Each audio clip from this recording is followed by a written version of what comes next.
ఎంతో అండగా నిలబడి వారు ఇవాళ ఆయన ఆదర్శంగా.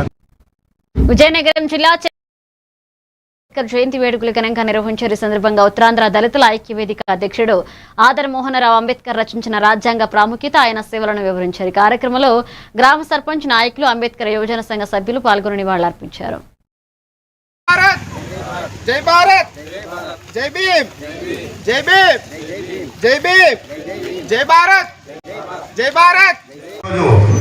చక్కని కార్యక్రమం ఏర్పాటు చేసుకోవడానికి మన బాబాసాహెబ్ రామ్జీ అంబేద్కర్ గారు ఆయనకి పుట్టినరోజు శుభాకాంక్షలు తెలియజేస్తూ ప్రతి సంవత్సరం కూడా మనం మన గ్రామంలో ఈ కార్యక్రమాన్ని గత సంవత్సరమే చిన్నగా కాలనీలో మన కుర్రాళ్ళందరూ కోరిక మేరకు ఒక చిన్న ఫోటో పెట్టి ఒక 10 మంది పిల్లలను పిలిచి ఆ రోజు మొక్కలు చెప్పేసి రావడమే జరుగుతూ ఉంది. మన ఊర్లో అవ్వలేదని బాధ ఉంటుండేది.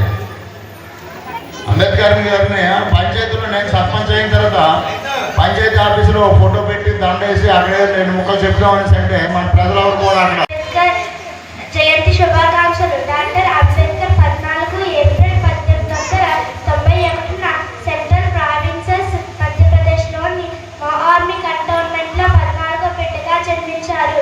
ఈయన పూర్తి పేరు భీమ్రావ్ రామ్జీ అంబేద్కర్. ఈయన తండ్రి పేరు రామ్జీ సర్కార్. ఈయన తల్లి పేరు భీమాబాయ్. అంబేద్కర్ తండ్రి బ్రిటిష్ వారి భారత సైన్యంగా పిలువబడుతున్న ప్రముఖ భారత న్యాయవాది, ఆర్థిక శాస్త్రవేత్త, రాజకీయ నేత, సంఘ సంస్కర్త, రాజ్యాంగ నిర్మాత. దేశం యొక్క స్వభావమే ప్రభుత్వ రూపం, పౌరుల హక్కులు మరియు విధులను